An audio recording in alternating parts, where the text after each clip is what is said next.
This is The Waxwork by A.M. Burrage.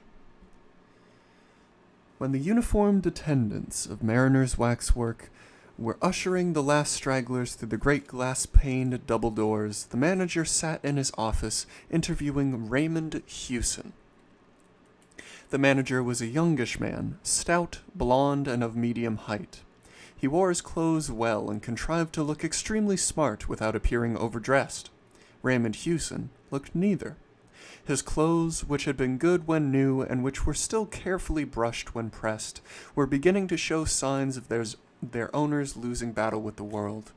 He was a small, spare, pale man, with lank, errant brown hair, and although he spoke plausibly and even forcibly, he had the defensive and somewhat furtive air of a man who was used to rebuffs. He looked what he was, a man gifted somewhat above the ordinary, who was a failure through his lack of self-assertion. The manager was speaking. "There is nothing new in your request," he said. "In fact, we refuse it to different people, mostly young bloods who have tried to make bets, about 3 times a week. We have nothing to gain and something to lose by letting people spend the night in our murderer's den. If I allowed it, and some young idiot lost his senses, what would be my position? But your being a journalist somewhat alters the case." Hewson smiled. "I suppose you mean that journalists have no sense to lose." No, laughed the manager. "But one imagines them to be responsible people. Besides, here we have something to gain. Publicity and advertisement." "Exactly," said Hewson. "And there I thought we might come to terms." The manager laughed again. "Oh," he exclaimed, "I know what's coming. You want to be paid twice, do you? It used to be said years ago that Madame Tussauds would give a man £100 for sleeping alone in the Chamber of Horrors. I hope you don't think that we have made any such offer.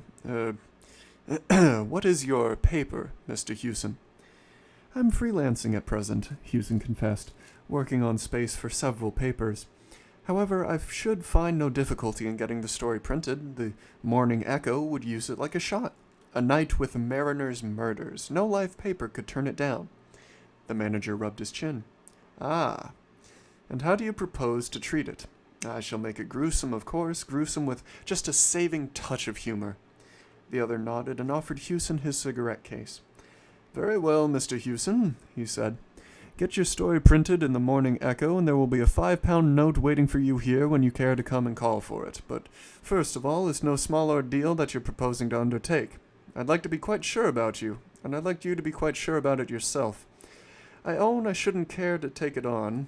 I've seen those figures dressed and undressed. I know about the process of their manufacture.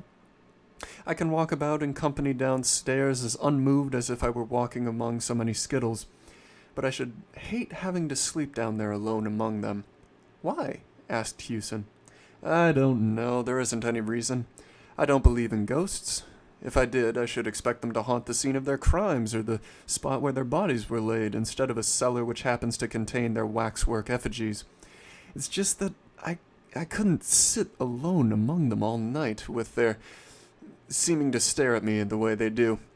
After all, they represent the lowest and most appalling types of humanity, and although I would not own it publicly, the people who come to see them are not generally charged with the highest of motives. The whole atmosphere of the place is unpleasant, and if you are susceptible to atmosphere, I warn you that you are in for a rather uncomfortable night." Hewson had known from the moment when the idea first occurred to him. His soul sickened at the prospect, even when he smiled casually among the manager. But he had a wife and family to keep, and for the last month he had been living off of paragraphs eked out by his rapidly dwindling store of savings. Here was a chance not to be missed. The price of a special story in the Morning Echo, with a £5 note to add to it. It meant comparative wealth and luxury for a week, and freedom from the worst anxieties for a fortnight. Besides, if he wrote the story well, it might lead to an offer of regular employment. "The ray of transgressors and newspaper men is hard," he said. "I've already promised myself an uncomfortable night because of your murderer's den is obviously not fitted up as much as a hotel room, but I don't think your waxworks will worry me too much." "You're not superstitious?" "Not a bit," Hewson laughed. "But you're a journalist. You must have a strong imagination. The news editors for whom I've always worked have complained I haven't any. Plain facts are not considered sufficient in our trade, and the papers don't like offering their readers unbuttered bread. The manager smiled and rose. Right, he said. Well, I think the last of the people have gone. Wait a moment, I'll give orders for the figures downstairs not to be draped, and let the people know that you'll be around. Then I'll take you down and show you around. He picked up the receiver of the house telephone, spoke into it, and presently replaced it. One condition I'm afraid I must impose upon you, he remarked. I must ask you not to smoke. We had a fire scare down in the murderer's den this evening. I don't know who gave the alarm, but whoever it was a false one. Fortunately, there were very few people down there at the time, or else there might have been a panic. And now, if you're ready, we'll make a move. Hewson followed the manager through half a dozen rooms where attendants were busy shrouding the kings and queens of England, the generals and prominent statesmen of this and other generations, all the mixed herd of humanity whose fame or notoriety have rendered them eligible for this kind of immortality. The manager stopped once and spoke to a man in uniform, saying something about an armchair in the murderer's den. It's the best we can do for you, I'm afraid, he said to Hewson. I hope you'll be able to get some sleep. He led the way through an open barrier and down an ill-lit stone staircase which conveyed a sinister impression of giving access to a dungeon. In a passage at the bottom were a few preliminary horrors such as relics of the Inquisition, a rack taken from a medieval castle, branding irons, thumbscrews, and other mementos of man's one-time cruelty to man. Beyond was the passage to Murderer's Den. It was a room of irregular shape with a vaulted roof, and dimly lit by electric lights burning behind inverted bowls of frosted glass. It was, by design, an eerie and uncomfortable chamber, a chamber whose atmosphere invited its viewers to speak in whispers. But there was something in the air of the chamber about it, but a chapel no longer devoted to the practice of piety and given over now for base and impious worship. The Waxwork murderers stood on low pedestals with numbered tickets at their feet. Seeing them elsewhere, and without knowing whom they represented, one would have thought them a dull-looking crew, chiefly remarkable for the shabbiness of their clothes. Recent notorieties rubbed dusty shoulders with the old favorites. Thurtell, the murderer of Weir, stood as if frozen in the act of making a shop window gesture to a young Bywaters. There was Lefroy, the poor half-baked little snob who killed for gain so he might ape the gentleman. Charles Peace, the only member of that vile company who looked uncompromisingly and entirely evil, sneered a caustic gangway at Norman Thorne. The manager, walking around with Hewson, pointed out several of the more interesting of these unholy nobilities. There's Crippen, I expect you recognize him. Insignificant little beast who looks like he couldn't tread on a worm. That's Armstrong. Looks like a decent, harmless country gentleman, doesn't he? There's old Vakir, you can't miss him because of the beard, and, of course, this. Who's that? Hewson inquired in a whisper, pointing. Oh, I was coming to him, said the manager in a light undertone. Come and have a look at him. This is our star turn. He's the only one of the bunch that hasn't been hanged. The figure which Hewson had indicated was that of a small, slight man, not much more than 5 feet in height. It wore little waxed mustaches, large spectacles, and a caped coat. There was something so exaggeratedly French in its appearance that it reminded Hewson of a stage caricature. He could not have said precisely why the mild-mannered face seemed to him so repellent, but it already recoiled him a step, and even in the manager's company it cost him an effort to look again. "But who is he?" he asked. "That," the manager said, "is Dr. Bourdette." Hewson shook his head doubtfully. "I think I've heard the name," he said, "but I forget in connection with what." The manager smiled.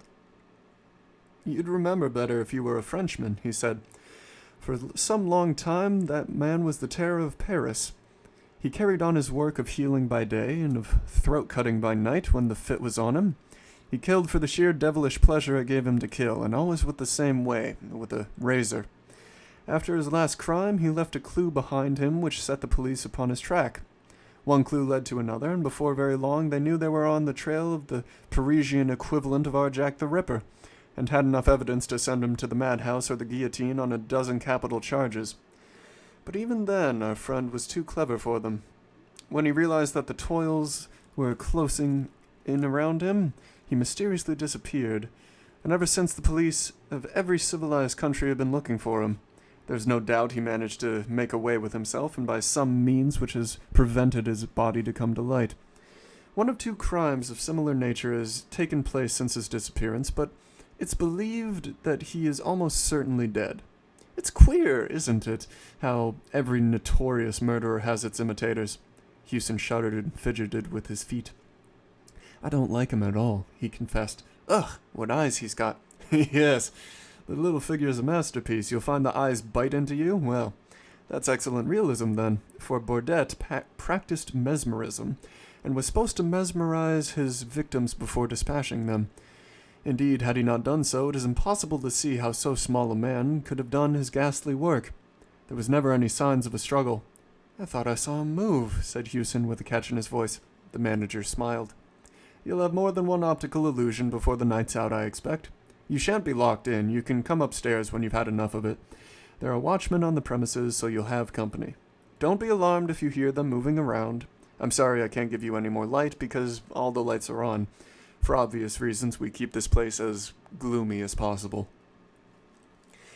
The member of the night staff who placed the armchair just for Hewson was inclined to be facetious. Where will you have it, sir? He grinned. Just here, so that you can have a little talk with Crippen as you're getting tired of sitting still? Say where, sir? Hewson smiled. The man's chaff pleased him, as if only because, for the moment at least, it lent the proceedings a much desired air of commonplace. I'll place it myself, thanks, he said. I'll find out where the draughts come from first. You won't find any down here. Well, good night, sir. I'm upstairs if you want me. Don't let 'em sneak up behind you and touch your neck with their cold and clammy hands. Hewson laughed and wished the man good night. It was easier than he expected. He wheeled the armchair, the heavy one upholstered in plush, a little way down the central gangway, and deliberately turned it so its back was towards the effigy of Dr. Bourdet. For some undefined reason, he liked Dr. Bourdet a great deal less than his companions. Busying himself with arranging the chair, he almost light-heartedly, but when the attendant's footfalls had died away and a deep hush stole over the chamber, he realized that this was no slight ordeal before him. The dim, unwavering light fell upon the row of figures which so uncannily looked like humans that the silence and the stillness seemed unnatural and even ghastly. He missed the sound of breathing, the rustling of clothes, the 101 minute noises one hears when even in the deepest silence has fallen upon a crowd. But the air was as stagnant as the water at the bottom of a standing pond. There was not a breath in the chamber to stir a curtain or rustle a hanging drapery or start a shadow. His own shadow, moving in response to the shifting of an arm or leg, was all that could be coaxed into motion. All was still to the gaze and silent to the ear. It must be like this at the bottom of the sea, he thought, and wondered how to work the phrase into his story on the morrow. He faced the sinister figures boldly enough. They were only waxworks. So long as he let that thought dominate all others, he promised himself that all would be well.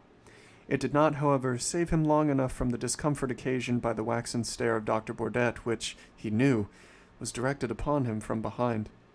The eyes of the little Frenchman's effigy haunted and tormented him, and he itched with the desire to turn around and look. "Ah, come," he thought, "my nerves have started already. If I turn and look at that dressed-up dummy, it will be an admission of funk." And then another voice in his brain spoke to him. "It's because you're afraid that you won't turn and look at him." The two voices quarreled silently for a moment or two, and at last Hewson slewed his chair round a little and looked behind him. Among the many figures standing in stiff, unnatural poses, the effigy of the dreadful little doctor stood out with a queer prominence, perhaps because the steady beam of light beat directly upon it. Hewson flinched before the parody of mildness with somewhat fiendishly skilled craftsmen had managed to convey in wax, and met the eyes for one agonized second and turned away to face the other direction. "He's only a waxwork like the rest of you," Hewson muttered defiantly. "You're all only waxworks." They were only waxworks, yes, but waxworks don't move. Not that he had seen the least movement anywhere. It struck him that, in the moment or two when he had looked behind him, there had been the least subtle change in the grouping of figures in front. Crippen, for instance, seemed to have turned at least 1 degree to the left. Or, thought Hewson, perhaps the illusion was due to the fact that he had not slewed his chair back into its original position exactly. Hewson held his breath for a moment and then drew his courage back to him as a man lifts a weight. He remembered the words of a more than one news editor and laughed savagely to himself. "And they tell me I've got no imagination," he said beneath his breath. He took a notebook from his pocket and wrote quickly, "Mem. Deathly silence and unearthly stillness of figures, like bottom of sea. Hypnotic eyes of Dr. Bordet. Figures seem to move when not watched." He closed the book suddenly over his fingers and looked round quickly and awfully over his right shoulder. He had neither seen nor heard a movement, but it was as if some sixth sense had made him aware of one. He looked back straight into the vapid countenance of Lefroy, which smiled back as if to say, "It wasn't I." Of course it wasn't he, or any of them. It was his own nerves, or was it? Crippen moved again during that moment when his attention was directed elsewhere.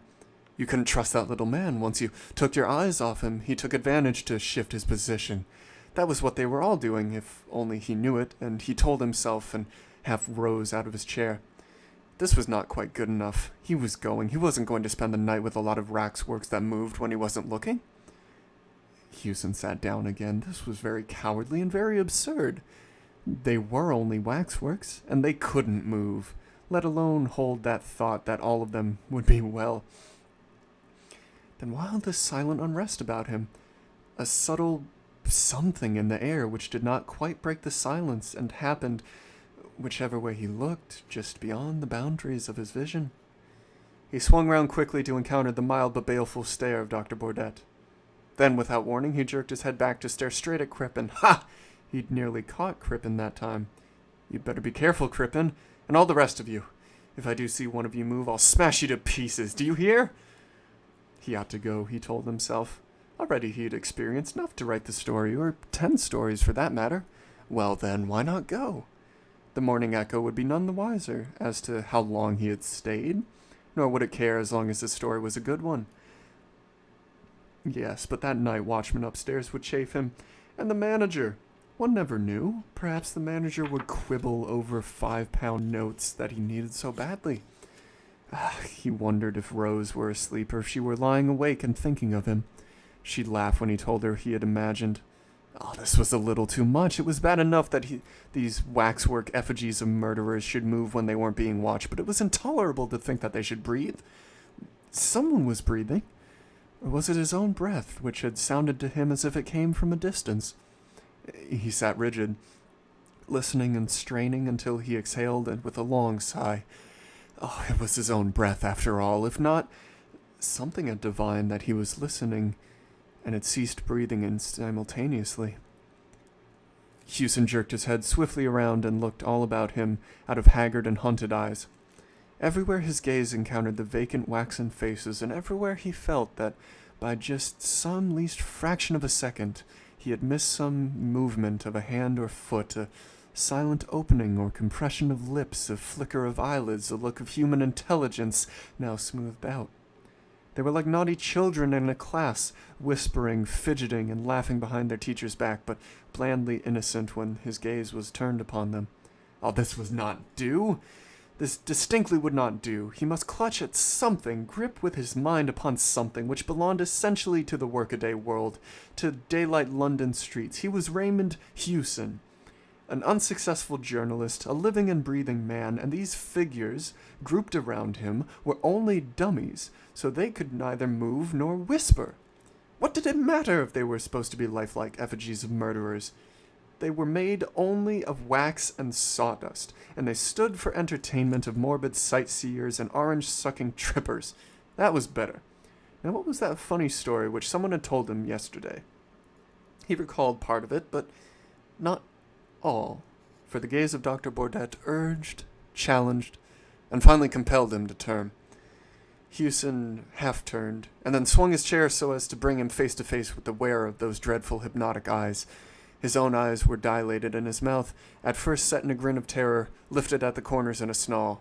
Then Hewson spoke and woke 100 sinister echoes. "You moved, blast you!" he cried. "Yes, you did, blast you! I saw you!" Then he sat quite still, staring straight before him, like a man found frozen in the Arctic snows. Dr. Bourdette's movements were leisurely.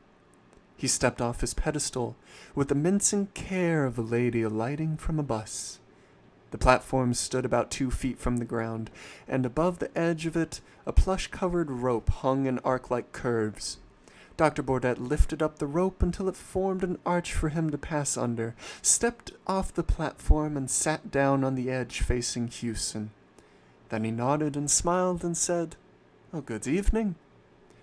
"I need hardly tell you," he continued in perfect English, in which only a traceable account of the least accent was, "that not until I overheard the conversation between you and the worthy manager of this establishment did I expect that I should have the pleasure of a companion here for the night. You cannot move or speak without my bidding, but you shall hear me perfectly well. Something tells me that you are, shall I say, nervous? My dear sir, have no illusions. I am not one of these contemptible effigies miraculously come to life. I am Dr. Bourdette himself." He paused, coughed, and shifted his legs. "Pardon me," he resumed, "but I am a little stiff, and let me explain. Circumstances with which I need not fatigue you have made it desirable that I should live in England. I was close to this building and this evening, and I saw a policeman regarding me with the thought too curiously. I guessed that he was intending to follow, and perhaps ask me embarrassing questions, so I mingled with the crowd and came in here. An extra coin brought my admission to the chamber in which we now meet, and inspiration showed me a certain means of escape.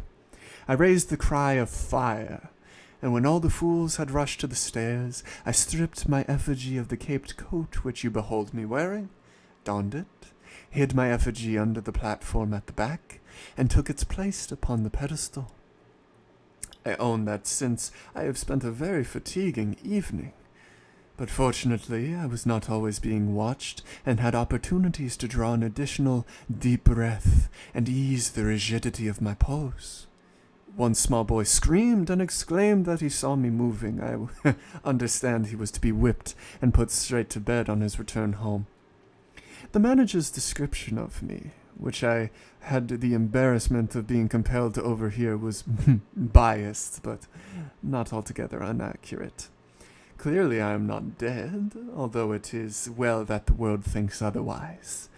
His account of my hobby, which I've indulged in for years, was in the main true, although not intellectually expressed.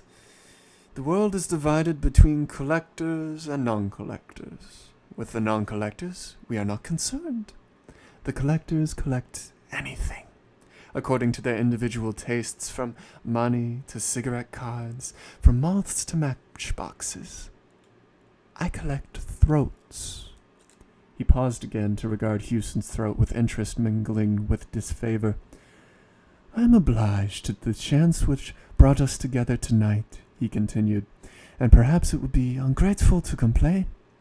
For motives of personal safety, my activities have been somewhat curtailed of late years, and I am glad of this opportunity of gratifying my somewhat unusual whim.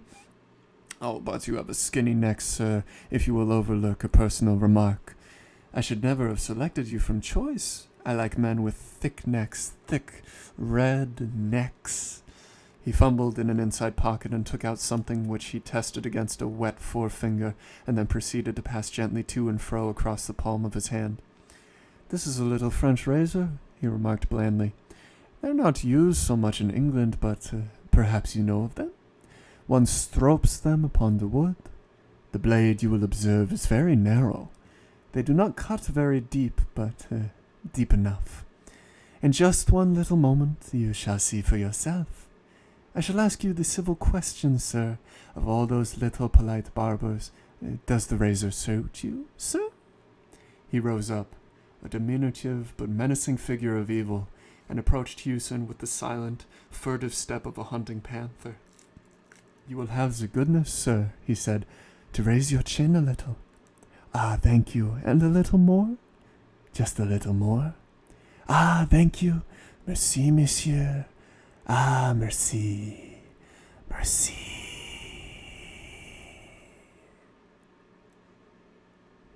Over one end of the chamber was a thick skylight of frosted glass which, by day, let in a few sickly and unfiltered rays from the floor above. After sunrise, these began to mingle with the subdued lights from the electric bulbs, and this mingled illumination added a certain ghastliness to a scene which needed no additional touch of horror. The waxwork figures stood apathetically in their places, waiting to be admired or execrated by the crowds who would presently wander fearfully among them. In their midst, Hewson sat still, leaning far back in his armchair. His chin was uplifted, as if he were waiting to receive attention from a barber, and although there was not a scratch among his throat, nor anywhere upon his body, he was cold and dead.